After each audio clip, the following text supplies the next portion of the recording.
رمضان المبارک سن 2 ہجری جمعے کے دن کفار مکہ اور اہل ایمان کے درمیان بدر کے مقام پر معرکہ ہوا۔ یہ ایک گاؤں کا نام تھا جہاں ہر سال میلہ لگتا تھا۔ یہ مقام شام سے مدینہ جانے کے دشوار راستے سے ہو کر گزرتا ہے۔ مکہ کے تجارتی قافلے یہاں سے ہو کر گزرا کرتے تھے۔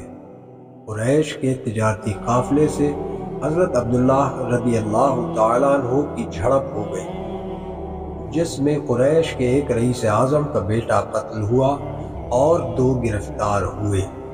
اس واقعے نے قریش کو مشتعل کر دیا، نیز انہیں اطلاع ملی کہ ان کے تجارتی قافلے پر مسلمان حملہ کرنے والے ہیں۔ ادھر جب حضرت صلی اللہ علیہ وسلم کو ان تمام باتوں کا پتہ چلا تو انہیں نہایت رنج ہوا۔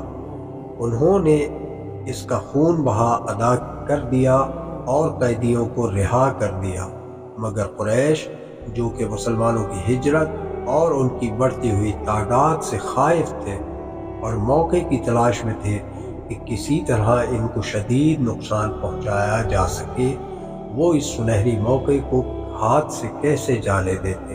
کفار قریش کو بدر کے مقام پر پہنچ کر معلوم ہوا کہ تجارتی قافلہ بحفاظت مکہ مکرمہ پہنچ چکا ہے، تو کئی سرداروں نے مشورہ دیا کہ اب لڑنا ضروری نہیں، لیکن ابو جہل نہ مانا اور فوج آگے بڑھی۔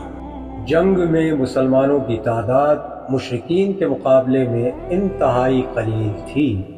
مشرکین مکہ کی تعداد جو کہ 1000 تھی، 300 گھوڑے اور 700 اونٹ تھے، جبکہ مسلمانوں کی تعداد 313، 70 اونٹ اور صرف 3 گھوڑوں پر مشتمل تھی۔ مگر ان صحابہ کرام کے دل جذبہ ایمانی کی طاقت سے مالا مال تھے۔ انہیں اپنے اللہ اور اس کے نبی مکرم صلی اللہ علیہ وسلم پر پورا بھروسہ تھا۔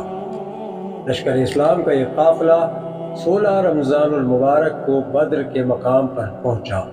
حضرت انس رضی اللہ تعالیٰ عنہ سے روایت ہے کہ رسول اکرم صلی اللہ علیہ وسلم زمین پر ایک خاص جگہ ہاتھ رکھتے اور فرماتے کہ فلاں کافر کے مرنے کی جگہ ہے۔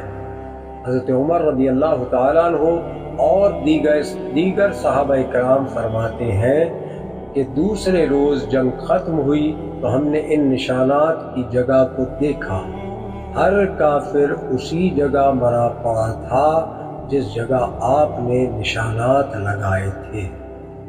تمام صحابہ کرام نے رات بھر آرام کیا، صرف ایک ذات تھی جو رات بھر نماز اور اللہ رب العزت کی بارگاہ میں دعائیں کرتی رہی۔ آپ صلی اللہ علیہ وسلم نے نہایت رقت آمیز لہجے میں یہ دعا فرمائی: یا اللہ، تو نے مجھ سے جو وعدہ فرمایا ہے اسے پورا کر۔ اے اللہ، اگر آج اہل اسلام کی یہ جماعت ہلاک ہو گئی تو زمین پر تیری عبادت نہیں ہوگی۔ آپ صلی اللہ علیہ وسلم کی رقت آمیزی دیکھ کر حضرت ابوبکر رضی اللہ تعالیٰ عنہ نے عرض کیا: اے نبی صلی اللہ علیہ وسلم، آپ اللہ سے آپ کی یہ دعا ہی کافی ہے۔ آپ صلی اللہ علیہ وسلم کا رب آپ کی دعا اور وعدہ کبھی رد نہیں کرے گا۔ دوسرے دن جنگ شروع ہوئی۔ اس جنگ میں زیادہ تر صحابہ کرام اور کفار قریش آپس میں قریبی رشتہ دار تھے۔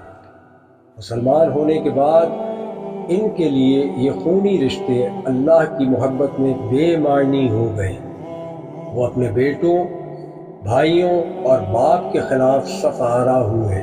صرف ایک رشتہ باقی رہا جو اللہ کی ذات سے تھا۔ اس جنگ میں کافروں کو سخت نقصان اٹھانا پڑا۔ ابو جہل اور عتبہ جیسے بڑے سرداروں کے قتل کے بعد قریش نے سپر ڈال دی۔